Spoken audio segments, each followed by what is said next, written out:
just to set the tone and to focus on awareness, and give gratitude, and also to remember all of the relatives, all of the victims that are suffering subsequently because of these false flag operations and these deceptions. So to keep them in our prayers. Besides, it's Indigenous Day, yes. Oh, that's right. That's right. Hey. Does everyone know that? This has been passed by the legislature, right? By the City Council of City Council. Denver, last Monday, a bill was presented by Council Member Paul Lopez to rename Columbus Day Indigenous Peoples Day, the second Monday of October from here on out. So right here.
So welcome, everybody. Thank you for coming. Thank you for having us. What? I said thank you for having us. Yeah, I am so glad you came. You know when you give a party, you're always hoping somebody's going to come. So I'm Fran Short. I'm with Colorado 9/11 Truth. We're sponsoring this event along with We Are Change Colorado. And is Bruce here? Is Bruce here? Johnny's here representing We Are Change. Johnny Hurley, well, I wanted to thank Bruce especially because he's the one who helped us find this venue and to get it rented. So thank you, Johnny. You can be our proxy for Bruce. Thank you so much. They helped promote it as well. So I'm very pleased to be able to introduce our speaker tonight, Dr. Kevin Barrett. The subject of Kevin's talk is recent false flags. This is a very serious subject. What are these recent terrorist incidents? Are they just what they seem, what we've been told by our government and our media? Or are they something else? Were the terrorists provoked and set up by government agents? Or were they totally staged events by intelligence agencies? Did they contain crisis actors? And or did people really get injured and die in these incidents? We find these questions swirling around on the internet. I'm a novice to this issue. I really do not know. But I do know that the mainstream media, what we see and hear there, is just what the government and the corporations who own the mainstream media want us to see and hear. From my study of the history of the media, this is a given. We're not going to find the truth in the mainstream media, especially anything that challenges or questions the beliefs that underlie our foreign policy or our political system. So how do we find the truth? We need to listen to researchers, I feel, on both sides of an issue, and to keep an open mind. We need to be sincere searchers, seekers for truth. So most of us know about cognitive dissonance, that very uncomfortable feeling when we hear evidence that does not support our worldview. But are we aware of confirmation bias, our tendency to look at only the side of an issue that we agree with and avoid the evidence that does not support our opinions? And this means whether these are official views or unofficial views, we get caught in our worldview. Well, I often catch myself doing this, just looking at the evidence I agree with, so I have to watch it. I think the reason we have this inclination is that we are uncomfortable with uncertainty. We want closure on an issue so that we can feel at least more comfortable that we know what's going on around us. So, if we can be aware of these human tendencies that we all have, this cognitive dissonance and this confirmation bias, we can have a greater probability of overriding them. And perhaps we can be more tolerant of uncertainty, of continuing to look with an open mind at the evidence that contradicts our worldview. Again, whether that's official or unofficial. So then, who do we listen to about these recent terrorist events? Well, one person I've listened to is Sibel Edmonds, the well-known FBI whistleblower. She was defended by the ACLU and dubbed by the ACU the most gagged person in US history. She has publicly stated that when she was working for the FBI, she learned about Operation Gladio B. Sibel Edmonds tells us that she learned that Operation Gladio, that horrendous series of false flag violent events for over 40 years in Europe, never really ended. She says that Operation Gladio simply shifted focus from fascist perpetrators provoking fear of left-wing movements to provoking fear and hatred toward Muslims. Why? To justify our resource wars in the Middle East? It is this shift, she says, that is known as Operation Gladio Plan B. But Sibel Edmonds appears to me to be able to tolerate uncertainty. In an interview with James Corbett, Sibel Edmonds said about the Boston bombing event that it did not smell right. She believes it just didn't feel right. She believes that people really did die there and were injured there. But there's not enough research, so she's waiting for more information. I appreciate both her passion and her careful approach on this very serious issue. Well, there's another passionate person that I will seriously listen to, and that's Kevin Barrett. Kevin and Colorado 9/11 Truth have a history together. In 2006, Colorado 9/11 Truth sponsored physicist Stephen Jones, whistleblower Kevin Ryan, and Dr. Kevin Barrett to speak in both Denver and Boulder. It was our largest event to date, and to our surprise, a relatively balanced Denver Post front page article resulted. So Dr. Kevin Barrett. Dr. Barrett converted to Islam in 1993. He has taught Arabic and French, Islamic studies, American civilization, and other subjects. But because he spoke out about 9/11, in 2006, he was blacklisted from teaching at the University of Wisconsin. Since then, he has worked as a journalist, as an author, an editor, translator, and public speaker. He hosts talk radio shows on 3 networks and runs the website truthjihad.com. Kevin is the author or lead editor of 7 books, the latest of which is his new False Flag trilogy. 3 books in that trilogy are We Are Not Charlie Hebdo, Free Thinkers Question the French 9/11. The second is another French false flag, Bloody Tracks from Paris to San Bernardino. And the third and latest, published just this summer, is Orlando False Flag, The Clash of Histories. This most recent anthology features 55 leading public intellectuals who examine 5 recent terrorist attacks. The trilogy breaks down the mainstream propaganda and suggests that the real story is very different from the one we're being told. These books are available after Kevin's talk, and he'll autograph them for you if you would like. So please help me welcome Dr. Kevin Barrett.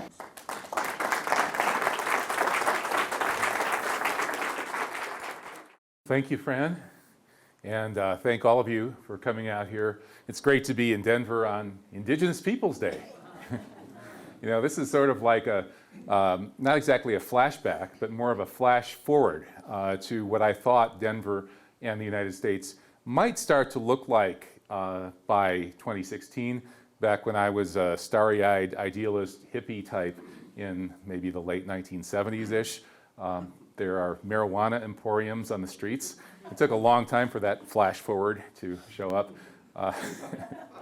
And there are obviously very thoughtful, wise, aware people here too. And we don't have Columbus Day here anymore, we have Indigenous Peoples Day. This is starting to be kind of what I thought might happen. You know, when I thought Jimmy Carter was this extremist, hidebound conservative and that far better people would be coming after him, little did I know what was in store for us. Still can't believe this election season. Anyway, I thought I would start out by sort of framing what we're here for in terms of storytelling. You know, there's one mythic story about the discovery of America by Christopher Columbus that people had drilled into their heads for generations in our schools. And it was a very one-sided story, and a story with a lot of downsides. And now we're starting to get to a different story about how we might be able to live in better balance with the earth. And that story is linked to the transition to Indigenous Peoples Day. And we're going to have to sort of rewrite some of our sacred stories, I think. And I think that this truth movement that we're in is doing that. When I think about why we're here, you know, how many people are here because they saw at some point they awakened to the fact that 9/11 wasn't what we were told? How many people are already there? Okay, I figured that, yeah. So I'm not telling you a whole lot of things that you didn't already know, at least on that one. But I think if we try to frame this as a kind of a mythic storytelling scenario, you know, okay, we had our lives changed, radically altered by this very powerful event with major psychological consequences. It's a little bit like, you know, if we think about the master narratives that have structured our culture, and maybe they don't anymore according to some of the postmodernists, like Lyotard and those people, but I think maybe they do still to some extent. Let's think of the number one master narrative would be probably the master narrative of Christianity, right? Which is where we had the creation of the world, and then there was something very profoundly flawed about it, right?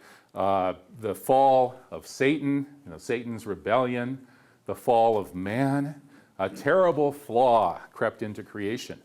And then there was an adventure or an action, a series of actions that led to kind of a redemption or a solving of that problem through the crucifixion, in which Jesus died to right the situation. So we had a terrible problem, a terrible cataclysmic situation that is righted through the crucifixion and resurrection of Jesus. That's the Christian version that our culture kind of came from.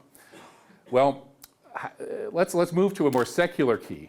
You know, Joseph Campbell, if he were trying to fit this, how 9/11 has altered our lives into a mythic framework, you might say, well, let's look at the Iliad and the Odyssey, the two great secular narratives of our culture.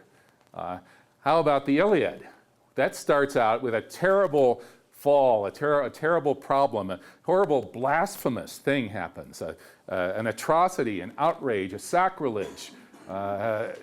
It's, of course, when the most beautiful woman in the world, Helen, is kidnapped or absconded with by Paris, who takes her back to Troy. And this was okay, that's just, what's so terrible about that? That's not like Satan, that's like the fall. What's wrong? Well, in those days, in that culture, this was a hospitality breach. If somebody's putting you up, right, there's this really strong hospitality code in that culture, in the Mediterranean cultures, and there still is in Morocco, a lot of Islamic cultures. You show up at somebody's door out in some little village in Morocco, and they might take you in and give you shower gifts on you. Some of the gifts might cost, what they would earn in 6 months or more. So this is a hospitality culture. So Paris is getting this hospitality, and then he runs off with the guy's wife. Okay, now and it's the most beautiful woman in the world. So this is a mega violation of hospitality. A huge crime, an atrocity, an abomination, right? And so then the story of the Trojan War is how they get revenge for that, right? And they solve that problem by destroying Troy and killing everybody. Okay, how about the Odyssey? Well, the Odyssey then picks it up where there's another horrific breach of hospitality, an atrocity, an abomination, a sacrilege. And what's that? How many literature people we have here? It's actually kind of subtle. Yeah, it's a subtle one that in our culture we might not get. But once again, it is a horrific breach of hospitality that drives the action of that book. In the first, I think, 4 books or something of the Odyssey, the Telemachia or whatever, Telemachus, the son of Odysseus, right? Odysseus is the adventurous hero who's going to come home from the Trojan Wars, and the story is his adventures. Well, in the first 4 books, his son, Telemachus, is dealing with what are called the suitors. That's 100 guys who are trying to get his mom. Well, because his dad, Odysseus, is away and hasn't come back, right?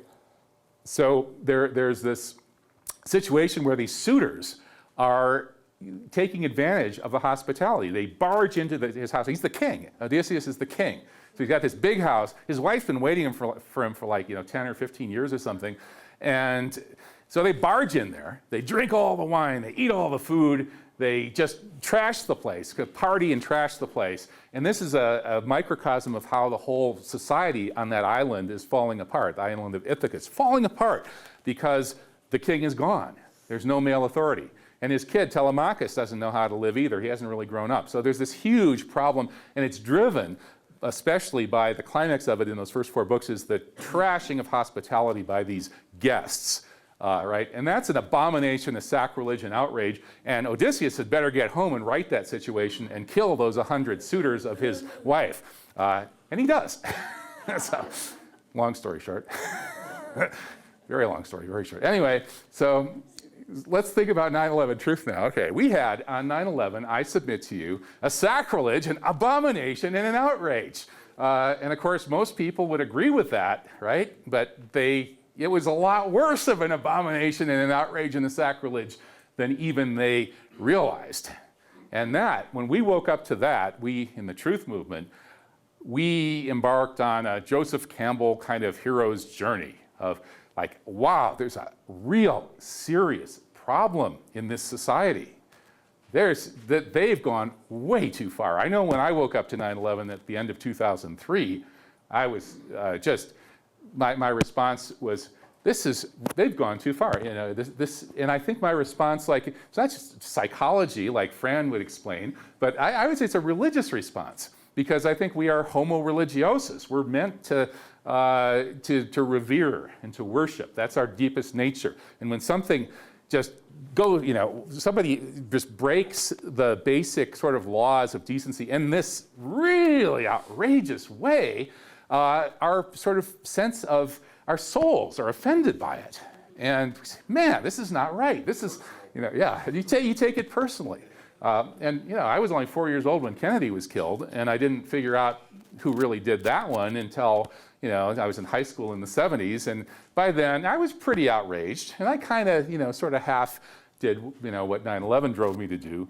But with 9/11, I took it even more personally. I think a lot of us did, because the psychological effects, which Fran is maybe the world's leading expert on, were so profound, so intense, that a whole lot, you know, 50% of the American people got PTSD, according to research cited by Martha Stout in her book, The Paranoia Switch. 50% of the, almost 50%, I mean it's 48.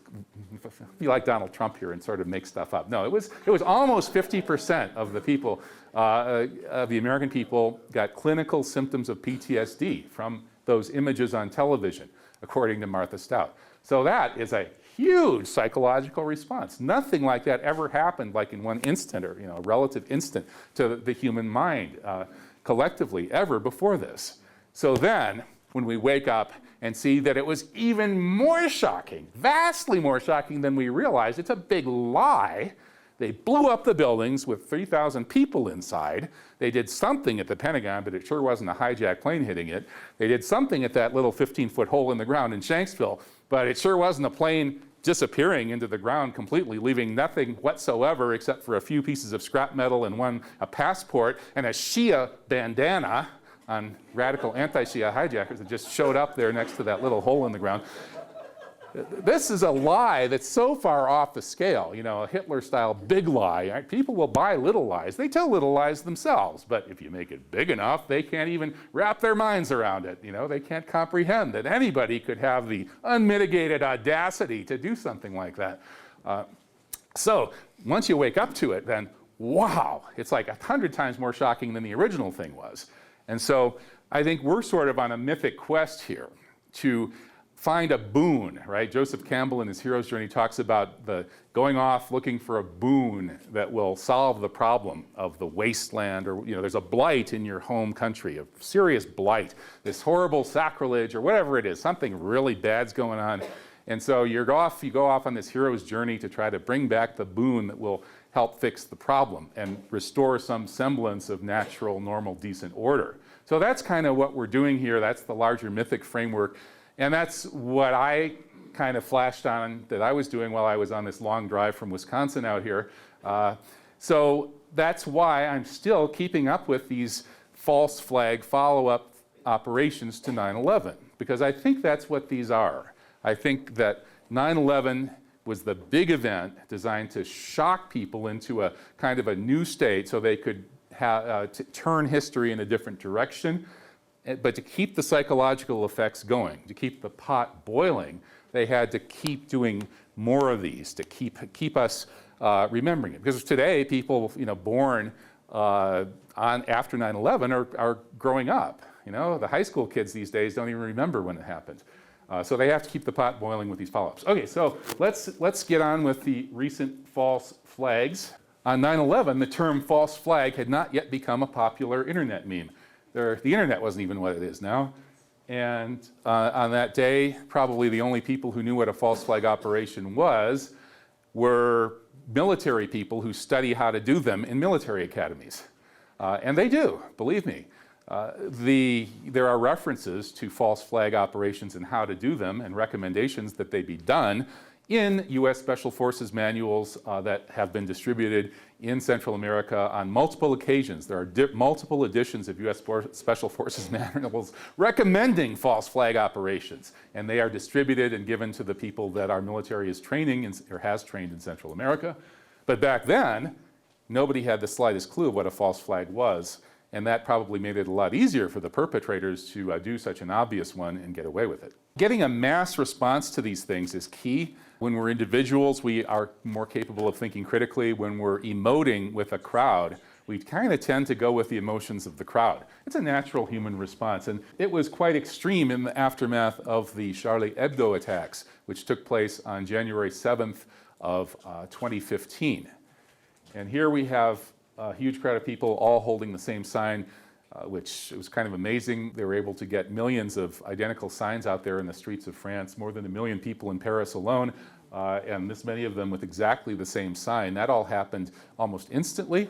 And the two things that suggests to me are, one, there very likely could have been some premeditation, and two, they've been able to orchestrate what appears to be a spontaneous demonstration that in fact is not at all spontaneous. And I know some of you were at my lecture on We Are Not Charlie Hebdo, so I'll go through the evidence on the Charlie Hebdo false flag, which is the first of the recent false flags I'll talk about pretty quickly. Just to refresh your memories about the Charlie Hebdo false flag from the last lecture, this was ostensibly, it was presented to the world as the world leaders all met in Paris to lead the march of 1 million people through the streets of Paris, all uniting to say, we are Charlie Hebdo. Now, what was Charlie Hebdo? Charlie Hebdo was the satirical magazine which had ostensibly been shot up by angry Muslim radical terrorists for publishing blasphemous pictures, or cartoons rather, of the Prophet Muhammad. So after this shooting incident, in which I forget the exact number now, it's been a while since I did this book, I think it was like 15 plus people were killed, and then a few policemen were killed after that, and a couple of people then were killed the next day in a kosher deli. Suddenly there was this worldwide media hoopla, and we had these millions of people marching in French cities, and then all these political leaders showed up in Paris to lead the march. But did they lead the march? No, they led the photo op. They didn't let any of the crowds get anywhere near these world leaders. These are the world leaders in the second bottom photo. Oh my gosh. And as you can see, there were no crowds behind them. In the top photo, that's what people were shown on the media all over the world, as if the world leaders were indeed leading these marches, the March of Millions, but it was done through a video version of Photoshop. Another highlight of the circumstantial suspicious evidence around the Charlie Hebdo event was the series of threats by Prime Minister Netanyahu against France in the lead up to this incident. As you may recall, in 2014, summer of 2014, the Israelis mowed the lawn in Gaza. Once again, meaning they killed thousands of civilians with white phosphorus and other nasty things. And so there was a huge upsurge against this in France. And even the French political system was turning against Israel. And so Netanyahu threatened France. And so in August, he said, if France continues to criticize Israel instead of the terrorists, this plague of terrorism will come to your country. Now, that makes no sense. If France sides with the Palestinians, radical Islamic terrorism has no reason to come to France, right? It's quite the opposite. But it sounds more like he's saying that he's the one who's going to come and do some terrorism in France, which looks like may have been the case. He again threatened France in the beginning of December of 2014, saying that if France recognizes Palestine, what did he say precisely? I forget the exact quote, but once again he basically threatened France, saying it would be attacked if France recognized Palestine, and indeed the French Parliament did recognize Palestine. And in less than a month, on January 7th, 2015, the Charlie Hebdo event happened. Well, here's the smoking gun, or the smoking not gun of the Charlie Hebdo incident. This is a video that was quickly posted on the internet, and it was used to outrage people about the evil terrorists who had executed a poor police officer from point-blank range with an AK-47 on the sidewalk. And the mass mediatized version of this video was blanked out this particular series of frames. And they said it's been censored because it's too bloody and gory, so we can't show you. Well, the uncensored video, and this is the key frame from the uncensored video, shows that the real problem was not too much blood and gore, it was that there wasn't any blood and gore whatsoever. In fact, that point-blank shot from an AK-47. If anybody here knows anything about guns and ballistics, and I'm not an expert, yeah, those bullets are pretty good-sized projectiles, and they would pretty much, a head hit by one of those from a meter away would look like an exploding watermelon. And yet, if you watch this video, it's very clear that there's no effect whatsoever. The head does not even move at all, much less spurt blood or anything like that. There's no blood, and all there is a little dust spot there that's kicked up off the sidewalk. It appears to be a blank round spewing some dust off the sidewalk, but some people think that it actually was coming from a little smoke device in the policeman's vest. Whatever it was, it's certainly, this is not a shooting of a man in the head point blank with an AK-47. But unfortunately, that's what the mass media still tells us happened, and that's what the French government still tells us happened. So they're lying. So this is definitely the smoking non-gun of the whole affair. It raises questions about what actually happened in the magazine offices right before this. One of the key moments when I awoke to Charlie Hebdo being another of these pretty obvious false flags was when Bernard Cazeneuve, the French Interior Minister, said that the only reason that they got caught was that they dropped their ID cards in an abandoned getaway car. It was the terrorists' only mistake. Well, there's this long history of goofy dropped ID cards, going back to Lee Harvey Oswald was supposedly captured because he dropped his ID card at the site of the shooting of Officer Tippit. And when the media started laughing at that, the police changed their story. But their original announcement was that's how they caught Oswald, was a dropped ID card. And then at 9/11, we had the magic passports showing up not only outside the exploded World Trade Center immediately by some good Samaritan who's gone nameless, there's no chain of evidence, but some good Samaritan handed this ostensible hijacker's passport found on the streets of New York on 9/11 to the authorities. And likewise, another one showed up at Shanksville. So at Shanksville, there was a passport, a bandana, and I think that was about it. So anyway, the planted ID cards are an old story, and this story struck me as preposterous. Of all places for fleeing terrorists to go, they went straight in front of the center of the Israeli occupation of Paris, should we call it that? This restaurant, Pâtisserie, is where every year they have a huge gala celebration to honor the Israeli Defense Forces. It's owned by radical Zionists who are members of the Jewish Defense League, which has been classified as a terrorist organization here in the United States, but not in France. So they operate openly there. Well, of all places for the terrorists to go, change car, like drop off their car, lose their ID as they flee, carjack another car and get out of there, they did it right in front of this. This is right in the center of the Jewish section of Paris. That is a weird place for radical Muslim terrorists to go and throw down their ID in their abandoned getaway car, but go figure. Here's another kind of smoking gun. In this case, it's a smoking real gun. It's a smoking policeman's gun. Policemen are executing Coulibaly, who was the third terrorist. Right? The two brothers, the Kouachi brothers, were the Charlie Hebdo terrorists who supposedly killed the people in the magazine office.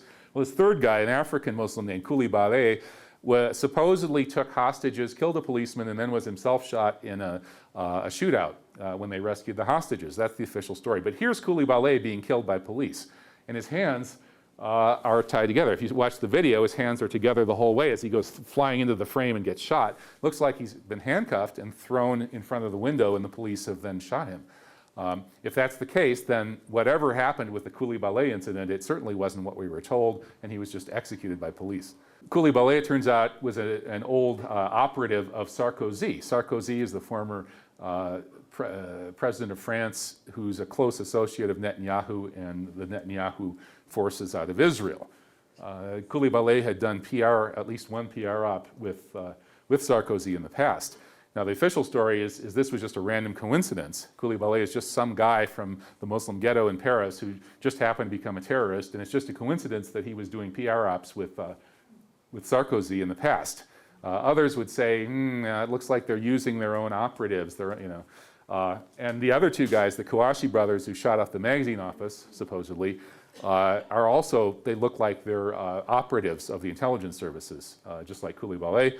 They were arrested for child pornography on their computers, and then that was made to go away. Now, if two troublemaking Muslims from the Paris ghetto are busted for child pornography and then it just goes away, I think you can be pretty certain that they've been recruited as assets of the French police or intelligence. So all three of the people blamed for this, all three of the apparent patsies, were apparently assets of the intelligence services. And there's a lot of other evidence along those lines too. And this is another obvious smoking gun in the Charlie Hebdo case, Elric Freudou. Elric Freudou was an honest policeman on the night after the shootings. He called home and said he would be up all night, he wouldn't be coming home that night, he'd gotten a hot lead. But what that lead was, we don't know for sure. I think he was assigned to investigate the background of the editor of Charlie Hebdo, a guy named Charb. But we don't know anymore because he turned up at 1 a.m. with a bullet in the head in his own office. And they ruled it a suicide. His family doesn't believe it was a suicide. What was he investigating? Well, it looks like he was investigating how somebody with tons of money had been keeping a massively money-losing magazine, Charlie Hebdo, afloat for several years, presumably also paying them to publish extreme Islamophobic stuff, kind of pornographic Islamophobia, in order to set up this very incident. And this indeed is the, what he was probably investigating when he was killed. Jeannette Bougrabe there is another Sarkozy-Netanyahu operative. She was actually in the Sarkozy administration, and she had a fake relationship with Sharb, who's the editor of Charlie Hebdo magazine. She went on the media and said she was his significant other, and they had a family relationship for years. All of his friends and family denied it and barred her from the funeral. And it turns out, so that this was a fake relationship. Why was it ever staged in the first place? Well, presumably it could have been for money transfers or some other surreptitious business. So I wrote about this, and many other people did too, in the first book of this 3-volume False Flag trilogy, We Are Not Charlie Hebdo. And it got a very good response, including sort of endorsements and very positive blurbs from people like David Ray Griffin, Richard Falk, one of our greatest international human rights lawyers, and a number of other pretty high-ranking people. Okay, well then, in November of 2015, another false flag hits Paris, hits the microphone and hits Paris. I was there actually that day, believe it or not. I was on my way back from Morocco. My wife is Moroccan, so I happened to be passing through Paris that day, and I took the RER Bleu train back to Charles de Gaulle Airport, right past the Stade de France, the big soccer stadium, where this thing broke out apparently while I was on the plane. Fortunately, my plane took off before it started. It happened while I was in the air, and when I touched down at O'Hare Airport in Chicago, went to the baggage claim. Well, now run, my baggage doesn't show up, so I'm waiting at that claim for a long time, and there on the TV above the baggage claim is big terror attack in Paris at the Stade de France, which I had just watched go by through the train window. Oh my goodness, crazy. So on the bus ride home from Chicago to Wisconsin, I jumped on the internet, thanks to the bus wireless, did some research, and cranked out an article called Another French False Flag, question mark at that point. And it quickly went into like 6 figures worth of reads, over 100,000 reads very quickly, as had my early article about Charlie Hebdo. So what did I see right away that was suspicious? Well, there was a lot of kind of date nomenclature stuff that was a little bit suspicious, and this was discovered instantly by, I think it might have been Nick Collerstrom and or Ole Damegard, who discovered that in the Economist, which is the leading business magazine, it's owned by the Rothschild banking family, which is a very big, wealthy, powerful family, as I'm sure you're aware. They had an issue about what's going to happen in 2015. It was published in 2014, in November 2014. And it had all these weird, cryptic sort of apparent sort of allegories, prophetic allegories of what might be coming in 2015. One of them was down in the lower right-hand corner, and you can see it there with Alice of Alice in Wonderland fame standing there next to 2 arrows with numbers on them. And behind her, over her shoulder, you see La Belle Ferronnière, which is a famous painting of Leonardo da Vinci, which hangs in the Louvre. So you look at this, okay, what could this possibly mean? Well, Alice in Wonderland means false realities through the looking glass. The painting means Paris. And 2 arrows with numbers on them, what could that be? Well, you start to think, maybe it means 2 attacks in 2015, and the second one coming on what date? If you take those numbers and scramble them and play with them, there's only one date you can get in 2015 using the 2-digit number code, which is 11/13/15, which is the date of this huge attack in Paris. So you can try it, and I've challenged people, and nobody else has found a way to play with those numbers and create any other dates in 2015. So to me, that's kind of strange and suspicious. And if you hadn't heard about this so-called predictive programming before, you might say, wow, what's Kevin Barrett smoking? He's been watching too many X-Files reruns. But there's a long history of stuff like this, where it looks like the people who do these big false flags kind of rub our nose in it by telling us what they're going to do, but in a way that we can't really catch it until it happens. And then we look back and say, oh, of course. Classic example would be the inaugural episode of the X-Files spin-off, The Lone Gunman. Remember that one? How many people have seen that? Yeah. This was aired during the run-up to 9/11 in, I think, spring, summer 2001. And it was about a plot to remote hijack planes and fly them into the World Trade Center. So that's, which is very possibly what happened. And there are many, many, many other examples of so-called predictive programming, and we'll see a few more here. So before you write me off as a complete kook, just keep in mind that there might be more evidence than just the fact that those numbers can only make one date in 2015. It's the date of the second attack. So yeah, there's the Economist cover, the full cover, and you can kind of see where that's situated. So another element of this one that makes you think false flag was, once again, a planted ID card. And this time they're coming right out and admitting that a fake, that is a forged ID card, was produced, planted, dropped, whatever, at the site of the attack. Okay, so once again, we have the magic passport IDing the usual suspect. We had a drill running the same day, envisioning almost exactly the same things. A multi-location attack, mass shooting. And that's in fact what happened. The attacks were basically, the first one was at the Stade de France, the stadium, and what happened at the stadium was that a couple of suicide bombers tried to get into the stadium, and when they were searched, or they started to search them, they turned away and didn't go into the stadium, and instead, both of these people went off to different sort of corners of the parking lot, far away from any other people, and blew themselves up. Boom, large bang. You could hear it from inside the stadium where a big soccer match was going on, where the president of France was sitting. And so then suddenly there's a whisper in the president's ear, just like Bush on 9/11, we are under attack. And then there's a huge, orchestrated sort of evacuation from the stadium because these two guys had gone and blown themselves up way off in the parking lot somewhere. That was the beginning. And then there was a massacre at the Bataclan nightclub, in which a large number of people were killed, we're told, and probably were, I guess. And then there was also another mass shooting at the Belle Equipe nightclub as well. So it's a multi-location shooting, just like that drill said, and it's precisely what they were practicing that day. Well, this is not the first time that a drill has mimicked what actually happened on that same day. We had on 7/7/2005 in London, a case, this is the most extreme case ever. A man named Peter Power of Visor Consultants went on television on July 7th, 2005, and announced that his company had been hired to do a mock terror exercise, and that by some astounding coincidence, the 4 bombs that went off, 3 on the London subway system, the tube, and 1 on a bus, all went off at the precise times and locations as the imaginary bombs that they were envisioning in their exercise. And he was stunned, and he looked stunned when he was saying this on live television. Apparently he didn't get the memo. But there are many other examples as well. The 46 drills, war games, and exercises of 9/11 that have been uncovered by Webster Tarpley, 20 some of which actually were happening on 9/11/2001. The others were lead up to it. And as Tarpley explains, they use these drills and exercises partly to plan what they're doing.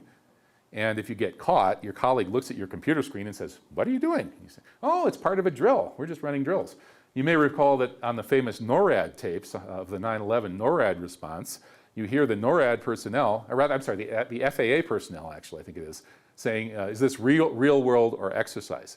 Because there were actually a number of exercises running in the skies at the same time as the so-called actual 9/11 attacks. And one of them was a live fly plane into buildings exercise, and there was another, I think, that involved a hijacking. So this was the biggest national security special event day, pre-designated as such, in American history. What a coincidence that the terrorists, the 19 hard-drinking, coke-snorting, booze-loving, gambling junket-loving, stripper dating, pink-haired stripper dating, pork chop relishing supposed radical Muslims would pick that day to take down 3 buildings with 2 planes. Who would think? Well, it's one of those coincidences, I guess. And so going back to Paris, another element of this evidence that the 11/13/15 Paris attack was a false flag is that these patsy jihadists that they used just like the ones for Charlie Hebdo and 9/11 and so many others. Not only were they not at all Islamic in their behavior, they were intelligence agent, criminal underworld types in their behavior, but they seemed to have some kind of a magic passport, not just to get planted on them after the event, but to get in and out of the country and to travel wherever they wanted to go. So they always seem to lead a charmed life. The alleged 9/11 hijackers, for example, actually went in and out of the U.S. And shouldn't have ever been allowed to. In fact, the official story is they had work visas. What? They didn't have jobs. Why did they have work visas? Well, the truth of the matter, as I was actually told by an inside source, in fact, the inside source is from Denver. May I not be struck down by my inside source, but this was a long time ago and I've spoken about this a lot. A CIA source, one step removed from me, says that those work visas that the 15 Saudi hijackers came over on, or alleged hijackers, I should say, were, in fact, snitch visas, okay? Snitch visas are a special kind of so-called work visa that's given to people in Saudi Arabia if they work for the CIA as informants or agents or assets or what have you. And they get a fistful of cash and they get a special work visa of a certain type that's called a snitch visa. Well, I'm told from a CIA source right here in Denver that these were snitch visas that all 15 supposed hijackers came into the US with.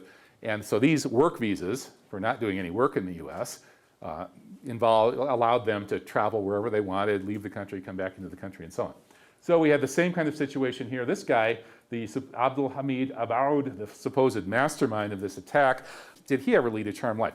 Right after the attack, he's supposedly fleeing Paris, and he's in a car with, so either one or two, I think one friend, no, two friends. Two friends in the back seat, I think, and he's in the front seat, and they're passing around this huge joint, and they're drunk, these typical radical Muslim extremist, types, and they get pulled over. And so the cop, it's like, they roll down the window and they're partying, and so the cop supposedly talks to them and somehow is assured that they're okay and just lets them go. Wow, that's for France, being drunk and smoking a huge joint and not even trying to hide it and getting pulled over, that's pretty good, especially if you look like this right after there's been a huge terror attack. Well, maybe, of course, they weren't looking for guys that looked like that because the witnesses at the Belle Équipe nightclub said that the shooters, they gave a very detailed account of the shooting. These guys drive up in this limousine or something, or was it a Mercedes? They jump out, start shooting. They were large, white paramilitaries. They didn't even look like that guy. And this pattern would show up again in San Bernardino not too long after this, when once again we would have multiple eyewitness accounts of the shooting that tell us that the actual shooting was carried out by large white paramilitary types. Maybe it was the same people in both places, I don't know. But the official story has no place whatsoever for these large white paramilitaries. The witnesses, however, tell a different story.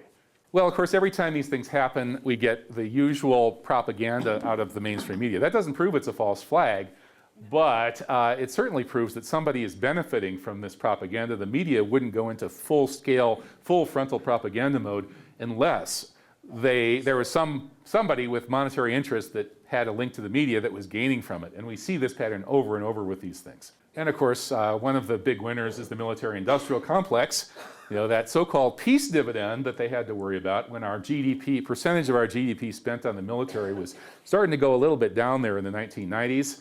Heading for a possible crash with an actual peace dividend. Wow, that's a concept. Boom, 9/11 put an end to that. And likewise, all of these events are continuing to put an end to any thought of any kind of peace dividend ever. They're keeping tension going all throughout the world. We can all be afraid, we can be very afraid, and therefore be willing to cough up vast piles of money for our parasitical military-industrial complex to misuse. France is now no longer the land of liberté. It's a permanent military dictatorship. It's under a state of emergency that's been repeatedly extended. This all began, there was a semi-state of emergency after the Charlie Hebdo events, and then after the November 2015 attacks that we just looked at, the state of emergency was put into, complete state of emergency was instituted and never rescinded, and it's been extended 2 or 3 times ever since.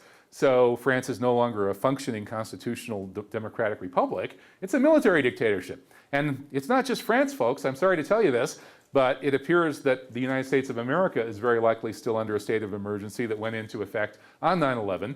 And there are documents about the official status of the United States under the such and which executive order, blah, blah, blah, that nobody, including Congress people, are allowed to even see. And it has been plausibly speculated that in those documents it lays out precisely what kind of state of emergency that we've been under since 9/11. But I don't think it takes a very paranoid imagination to look at what's going on in this country and say, well, if we're not under an official state of emergency, we might as well be. And then let's just raise this question of who or what is ISIS? Every time we get one of these atrocities, we get ISIS linked to it somehow. Whether it was the alleged perp was looking at videos from some guy who's linked to ISIS, or they traveled to see ISIS in Yemen or whatever. It's always ISIS. And there are all sorts of indications that ISIS is basically yet another sort of paramilitary group that's funded by elements of the Western military-industrial complex. And among those indications are, we had this 2012 document that came out before there was such a thing as ISIS. And it said that our strategic partners, and basically we too, are actually hoping to get this so-called Salafist principality going in Iraq and Syria. Well, by a Salafist principality, that can't mean anything other than ISIS. That's what ISIS is. They're a Salafist principality in Iraq and Syria. And here we were on the record in this official DIA document actually looking forward to that in 2012. So we wanted ISIS officially, according to our own documents, in 2012. And we've had all sorts of confessions and admissions from people actually involved with ISIS, and even the al-Nusra Front, which is linked to al-Qaeda. They're the ones that we're told are the good guys, right? Our media and our government are telling us that we need, we basically need to support al-Nusra, which is al-Qaeda, although just like a month ago they said, well, we're not really al-Qaeda anymore. Okay, whatever. So they're the official good guys, and ISIS is the official bad guys, but we're funding them and arming them both. And here we had an actual ISIS leader admitting it, and he's not the only one. They all know it. I mean, where did all these Humvees come from? Where did all these weapons come from?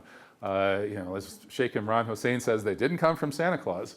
And then, the main issue with some kind of big paramilitary entity like ISIS is how do you fund it? Well, they're funded largely through oil money. Al-Qaeda, which is largely a sort of a militia, was funded through drug money out of Afghanistan. Well, ISIS, it looks like, is mostly funded through oil money, and there's a pipeline that goes into Turkey, over to Israel, and the powers that be in that region, and more importantly, our empire, which really dominates that region and is linked to those countries. We're behind it. If we didn't want ISIS to be getting that oil money, we could tell the Turks to shut it off. If we could tell the Israelis anything, which we can't, they tell us what to do. But if we could tell a little country of like 15 million people what to do, we could tell the Israelis to stop buying the oil, stop selling the oil. We could shut this pipeline down. But when Putin actually did start to mess with this pipeline, suddenly he was the world's biggest demonized figure since Hitler. So something's wrong with this picture. And of course, interestingly enough, the most radical Islamic terrorist group in existence, you would think they would really hate Israel, right? Because, let me level with you folks. There is a real problem between Islam, between Muslims and the state of Israel. And it's not just that, we don't like the human rights abuses and the genocide, the mass killings, the expulsion, the Jewish superiority state, all that kind of fun stuff. No, it's not just that. It's also that this has been Islamically administered Holy Land ever since Islam began, or virtually ever since Islam began. From the conquest, the relatively easy conquest of the Byzantine Empire, which had run this Holy Land before, right up until 1948. Well, I guess, no, 1920 more or less, because the British moved in 1920. But all of that time, this was essentially run by Muslims, and Muslims were encouraged, Jews and Christians, to come and worship and, buy some stuff there while you're at it and support the economy.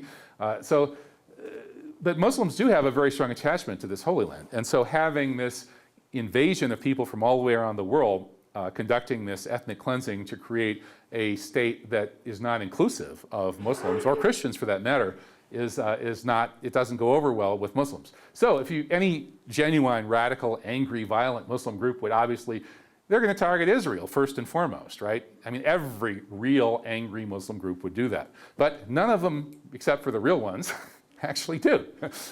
Hamas and Hezbollah do because they're real, but the fake ones don't. And Islamic State is the most blatantly fake one that you could ever imagine. So, of course, so what does Islamic State really do? Well, they work closely with Israel, and they kill lots and lots and lots of Muslims. That's basically what they do.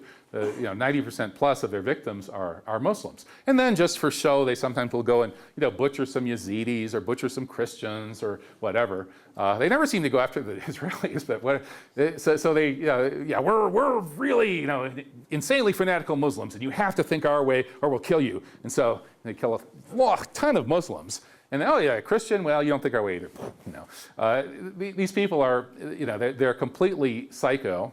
To the extent that they actually believe what they say they believe, I don't know. There's no real Islamic scholar in the world that supports so-called Islamic State. And what kind of Islamic State is that? Their popularity in these various polls done it's barely gotten above 5%. And you could probably get the shaitan, a'udhu billah, the Satan, to get 5% in a poll just because people aren't paying attention. So their popularity is basically zero in the Islamic community. And yet, we have Trump telling us, oh, Muslim threat, we can't let Muslims come in, Muslims, when this group that is the least Islamic entity, they're like Muhammad Atta with his pork chops and his whiskey and his pink-haired stripper girlfriend. It's like, as a Muslim, how often do I have to try to explain to you that this has nothing to do with Islam? So, yeah, ISIS mostly kills Muslims, has no backing from any Islamic scholars, virtually no backing from any actual Muslims, except for maybe a very few really excitable, really deluded, misguided teenage types, people with more hormones than brains. There might be a couple of them out there, but not a whole lot. Now, they're not fooling anybody over in Iraq. This is officially admitted in the Washington Post that we have a huge problem. The Iraqis know that ISIS is us. So what are we going to do about it? I don't know. Maybe stop funding ISIS. And we've got staged beheading videos. Now, I'm not saying that every single ISIS atrocity video necessarily has been staged, but some of them provably and demonstrably have been. The London Telegraph worked with a bunch of experts in the UK looking at this Tim Foley video, and it appears it was staged. And there are a number of others that have been proven staged as well. So this is like the bin Laden messages that we got. Remember, like after 9/11, there was this long series of sort of audio and video messages. Well, some of those have been absolutely proven to be fake. None of them have been proven authentic, but it's pretty hard to prove it's authentic because they're bad quality. But as long as you know that there are some fake ones, somebody's manufacturing fake bin Laden videos. Who was doing that and why? That's already a really bad sign. Well, here we have a lot of fake beheading videos from ISIS. And what's also a bad sign is that who has ISIS chosen to be their PR experts or their PR agency putting these videos out to the world? It's called Site Intelligence Group. S-I-T-E. So Site Intelligence Group is run by a former Israeli Mossad officer named Rita Katz and run with the assistance of the Israeli Mossad. So basically, Israeli intelligence is the official public relations agency of ISIS. That's where all of the ISIS material first comes to the world, through Site Intelligence Group. Again, a strange kind of thing for a radical Muslim group to do. Okay, let's get back to Paris. In the November 13th, 2015 attack, this was the only scene that anybody ever saw of actual dead bodies. Well, not that anybody saw, but the only publicly available footage or photos of any dead bodies is this one picture, the infamous blood heart picture. Now, what's strange about this picture is, okay, this was the Bataclan nightclub, and we were told there was a horrific shooting incident, sort of like in the Pulse nightclub in Orlando recently. It was during a rock performance, and they supposedly killed all these people. So this photo depicts bodies of people killed during that horrific incident. But where did that smeared heart shape come from? What possible paramedic activity or any reasonable activity could possibly produce this smeared blood heart? Look, it's what, maybe a a meter or more wide. It's almost like one of those floor cleaners they use in Walmart, were filled with ketchup or red fluid and used to draw this heart shape on the floor. Yeah, and if they were dragging bodies, why would they have dragged bodies in order to create that sort of heart shape like that? That doesn't look like, I can't imagine any responsible first responders or authorities would do this. And other issues have been raised with this photo, including people, some of these bodies are in an anatomically a little bit strange position. Some have suggested that some of them may not even be real bodies, or perhaps all, who knows. I don't know about that. But what I do know is that there's no way for that smeared blood heart to be produced in any reasonable way. Next, yeah, it's not right. Okay, well, maybe we had another example of predictive programming here, because the next big terror event that happened after Paris, November in 2015, was the Brussels airport bombing. And the Brussels airport logo, which you see in the upper picture here, is a smeared heart that looks quite a lot like that smeared blood heart on the floor of the Bataclan nightclub. So maybe that's just a coincidence that the smeared heart on the blood heart on the floor of the Bataclan, in the only photo showing any dead bodies from that event, produced exactly a very comparable image to the actual logo of the Brussels airport, where the next big terror event would happen. Or maybe it was predictive programming, like that Economist magazine, Alice in Wonderland arrows thing I showed you. So I cranked out another book, another French false flag, and so now I had two books about the two big Paris terror attacks in 2015, and along comes Orlando. Now I wasn't really planning to do that one, but Robert David Steele, a former CIA officer who has openly admitted that he actually ran a false flag for the CIA when he was a CIA clandestine services officer, and nobody got killed, and he says it didn't work very well, it didn't achieve its objectives. So I guess he's very ashamed of his poor, pathetic little false flag that he ran. Just kidding, Robert, if you're watching this.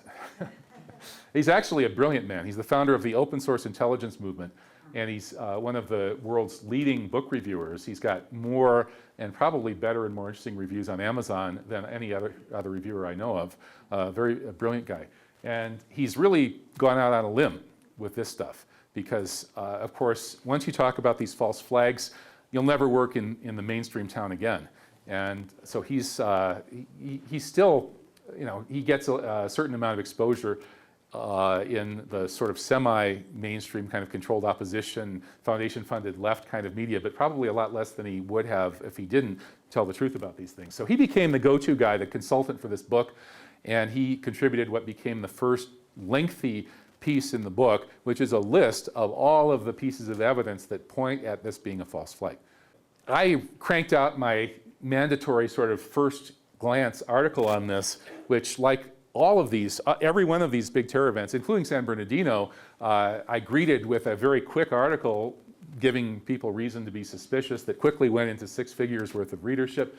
And I did that with this one too, in part because the timing struck me as incredibly bad from a Muslim perspective and incredibly good from an Islamophobic perspective. And since we know that this whole series of things is being used to drive Islamophobia and the policies that Islamophobia enables, it struck me as very interesting that we had just seen a week of adulation of Muhammad Ali, the great Muslim fighter for justice. Wow, everybody cheering for a Muslim fighter for justice? That doesn't happen every day. But here it happened for a whole week when Muhammad Ali passed away. Allah yarhamhu. And suddenly, all of our memories of that week of loving Muhammad Ali, the brave Muslim fighter for justice, were just erased and stuffed into the memory hole by this event in Orlando, which drove home a very different message about Islam. Evil Islamophobic Muslims hate and kill gay people, right? I mean, that was the message. That was the PR message. So that's already suspicious to me. And it became even more suspicious when it quickly surfaced that Omar Mateen, the supposedly radical Islamophobe who hates gay people so much he's going into the nightclub to kill them, was actually a gay man who was a regular at that very nightclub, who had dated lots of the guys in this nightclub. And his wife went on record, his former ex-wife went on record about this, And she was told by the FBI to shut up and don't talk about the fact that he's gay. And they told the same thing to all these other witnesses. Why does the FBI not want you to know that Omar Mateen was gay? Why do they want you to think that he was a radical Islamic homophobe? Got me, but if they're pushing the propaganda line, I guess it would make sense. He worked for G4S, which is otherwise known as Wackenhut. It's one of these things that had to change its name because it was so evil. You know, like Blackwater had to become, what, XE, because Blackwater became a synonym of Satan himself. Likewise, Wackenhut became known as the security company that's so dirty that when the CIA wants to do something that even they wouldn't do, they hire somebody from Wackenhut. So Wackenhut had to quickly rebrand itself when it became G4S, which is that's a little bit less memorable. And Omar Mateen worked for them. And he had police training. He went to school to be a cop. He went to work for them. He had security clearance. He had clearance to carry weapons, all that stuff. And while he was working for them, with all these clearances to carry weapons, he was doing crazy things to make himself look like a wild and crazy radical Muslim, even though he was also hanging out at the gay bar. He was doing things like threatening his coworker. He's going to get Al-Qaeda to kill him. He told his coworker that, I'm going to get my Al-Qaeda friends to kill you. His coworker reported that to the management at G4S, which did absolutely nothing, not even so much as a reprimand of Omar Mateen. Now, what does that tell you? Well, to me, it's kind of the same situation as the Kouachi brothers being busted for child porn and it goes away, and on and on and on, all these people. It means that he was playing a role. He was a wild and crazy gay kid playing the role of a radical Muslim for Wackenhut and whoever else is working with Wackenhut. So, interestingly enough, there's absolutely no footage whatsoever of the actual event in Orlando. I challenge you to go on YouTube and try and find it. Today, a lot of people seem to have cameras. Now, I'm an old timer. I'm an old fogey. I'm a Luddite. Not only do I not have a smartphone, I don't even have a cell phone. Cell phone? What's that? Is that like those walkie-talkie things they told us about when I was a kid in the 1960s? Okay, I'm exaggerating a little bit. But seriously, folks, people have these little gizmos with cameras, right? And this event supposedly killed 49 people, wounded 53, and a whole bunch more escaped. So there are like 200 people in there. How come nobody filmed any of it and uploaded it somewhere? Where's the footage? That is pretty weird. I'm still waiting for it, but it hasn't come in yet as far as I know, so that's starting to look pretty suspicious. We had the SWAT team that didn't show up, the cops that didn't show up, in total violation of all protocol for this kind of event. Mass shooting events, the deal is if there's a mass shooting in progress, you intervene for obvious reasons, right? Stop the killing. So there were cops there. The cops showed up instantly, and they were told not to go in, to wait for the professionals, and it took 3 hours for the professionals to show up. So the original story was those 49 people were killed and the 53 were wounded during that time, while there were cops standing outside the nightclub violating all protocols for mass shooting incidents by not going in. Very strange. So finally the SWAT team gets there 3 hours later. The story is they bust through the bathroom and maybe they killed a couple of the people, is the official story, and killed Omar Mateen and ended the standoff.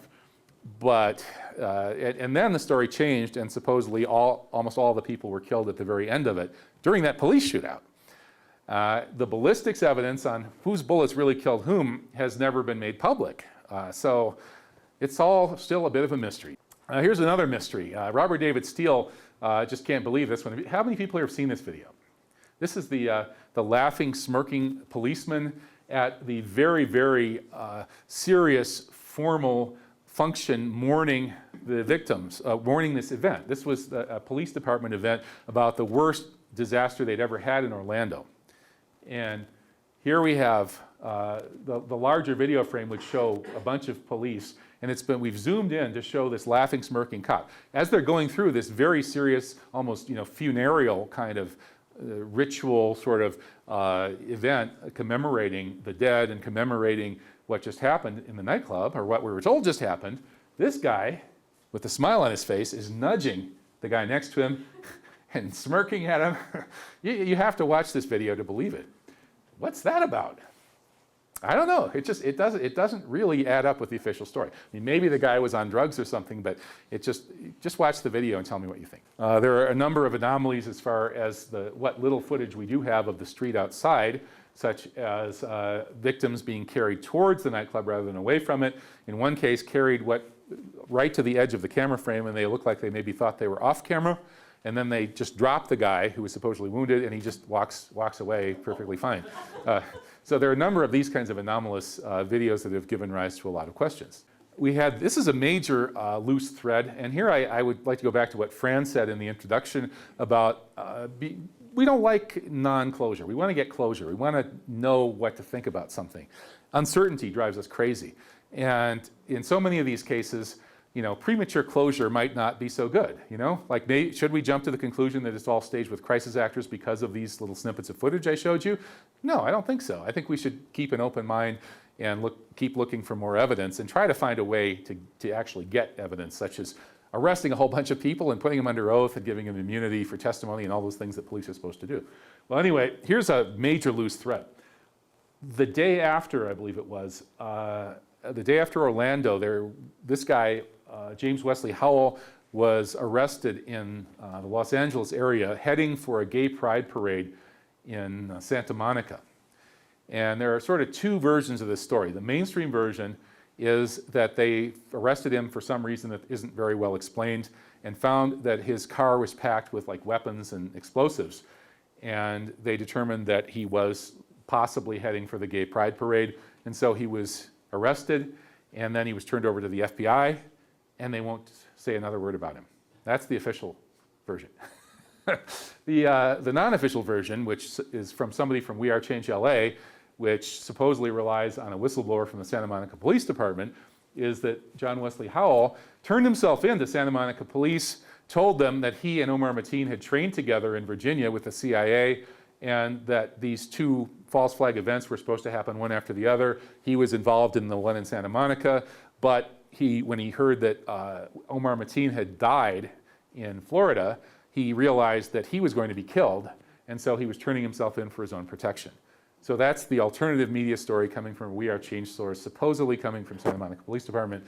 I would say let's not have premature closure and say that that's necessarily the case, but it's very, very strange that nobody can seem to get any information about whatever happened to James Wesley Howell since the Santa Monica Police handed him over to the FBI. So if anybody here has any kind of good internet detective skills, please jump on that.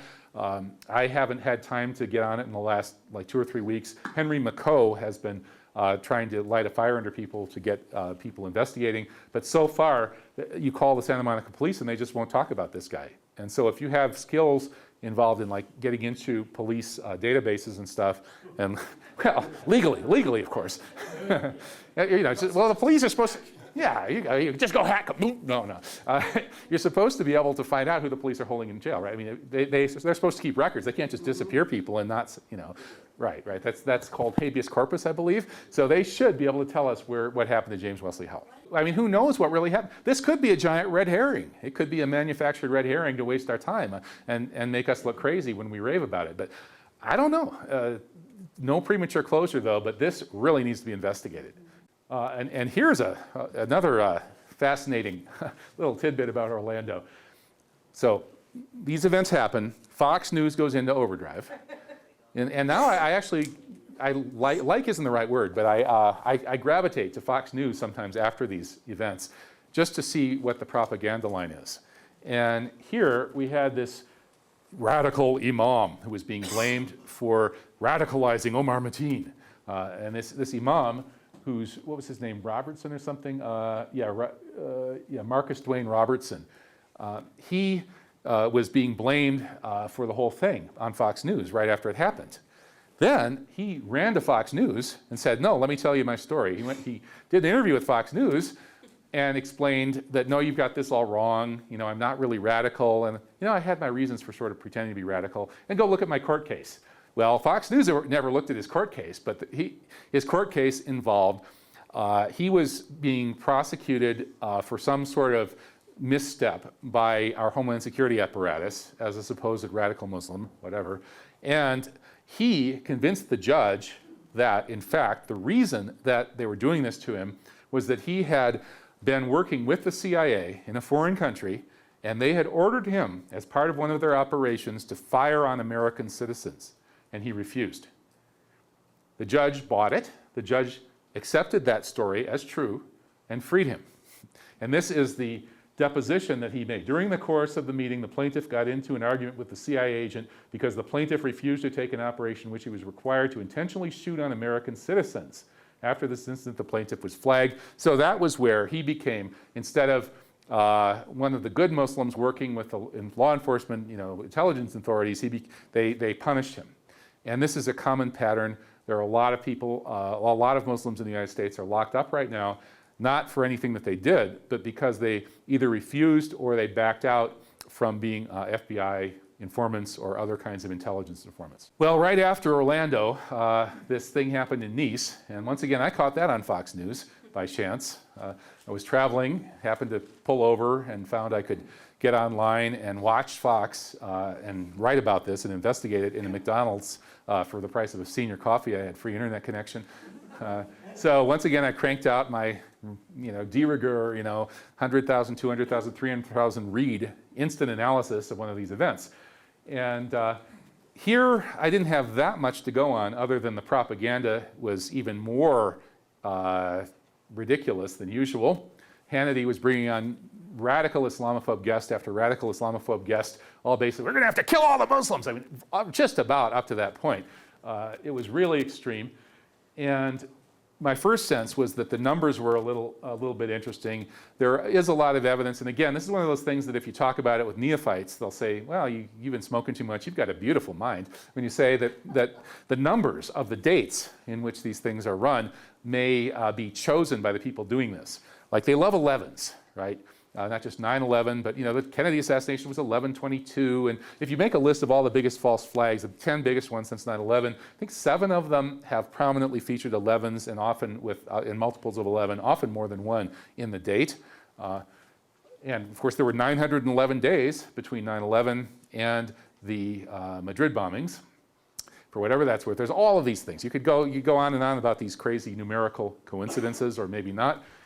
So there were some of those with this. 77 dead on 7/14. That's a lot of 7s, and 77's a multiple of 11 and all that kind of stuff. So that was a good lead-in to questioning this event. But I soon found there were good reasons to question it. The film that was being shown on Fox News, as Hannity was ranting about the evil Muslims, was actually taken by this German cameraman, Richard Gutjahr. And it turns out that Richard Gutjahr was pre-positioned on a balcony in Nice, right at the spot where he could get that footage of that truck. Supposedly, it was framed at first as the truck was just starting to mow people down when he started filming. Then later, the story was revised, and it was maybe like as the truck had stopped mowing people down, and then came into view, and then went off to mow more people down. In any case, it looks like the truck is just starting off to go on its evil course. So anyway, Gutjahr filmed this. Who is this Gutjahr who happened to be on that balcony to get the film that was used in the media all over the world? Well, he's married to Einat Wilf. Einat Wilf is a senior Israeli dark operator who has been a top-level advisor to a number of Israeli prime ministers. And she's linked to a major Washington think tank, WINEP, which is one of the most extreme hardline neocon think tanks. And this is what really did it. Okay, so that's interesting that this is the guy who gets the footage of the truck. He also got the footage of the subsequent attack in Munich. There was a shopping mall shooting in Munich less than a week after the attack in Nice. And the same guy's there, right there to get the footage. So, yeah. So I thought that was going too far, so I wrote my usual quick reaction article. Look, the same guy. This is the same guy putting out the footage from Munich has put it out from Nice. What a coincidence. And within an hour, he had taken down his tweet, which also, I think, automatically removed it from RT. But we got the screenshot. That is the screenshot. That's Richard Gutjahr's footage of the attack in Munich less than a week after the attack that he filmed in Nice. There's his wife, Einat Wilf, the high-level Israeli troublemaker, and she's a member of WINEP, Washington Institute for Near East Policy, and that's notorious for its director here, Patrick Clausen, having given a speech in which not only did he call for a false flag attack to start a war with Iran, But he listed a whole history of how U.S. wars have all been started with false flag attacks, so we just have to wait for the false flag for this one too.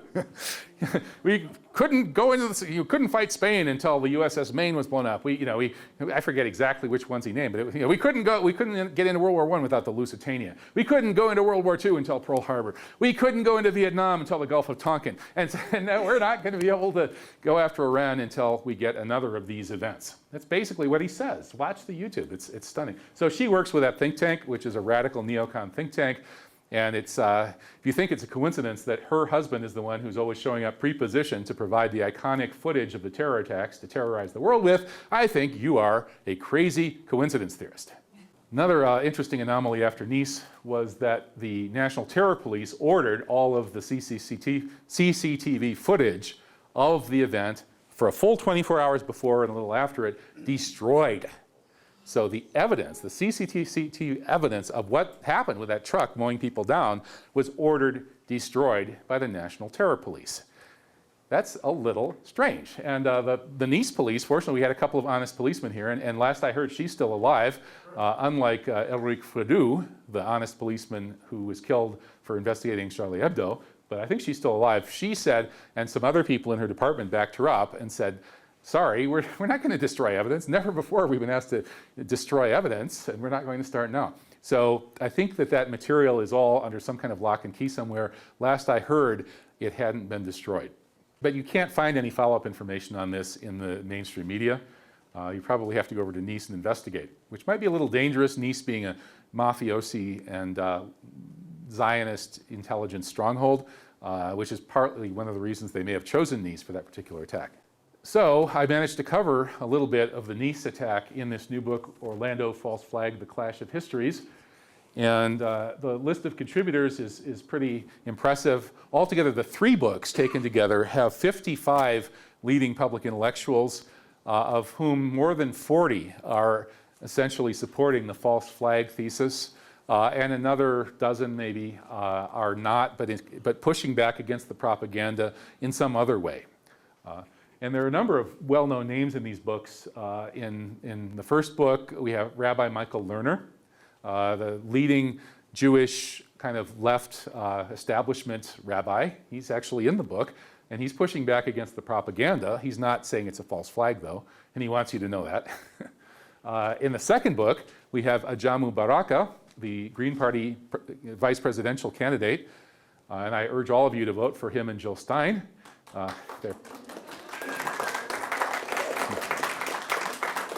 I don't really see any other choice. Ajamu Baraka is a great guy, and he's aware of these things. He's a little bit careful about how he talks about them, but not careful enough, because he's been on my radio show many times, and he's in that second book on Paris. And when he was selected as the Green Party vice presidential candidate, a huge witch hunt was launched against him. He was being called a conspiracy theorist. He's called a bad guy for hanging out with someone like me. And then they called me all kinds of names, including anti-Semitic, because I'm a Muslim and I'm not a big fan of Zionist Israel. I'd be perfectly happy to have Jews living there as equals with everybody else. That would be great. And I'm perfectly happy to have Jews here living as equals with everybody else. I'm happy to have Jews next door to me.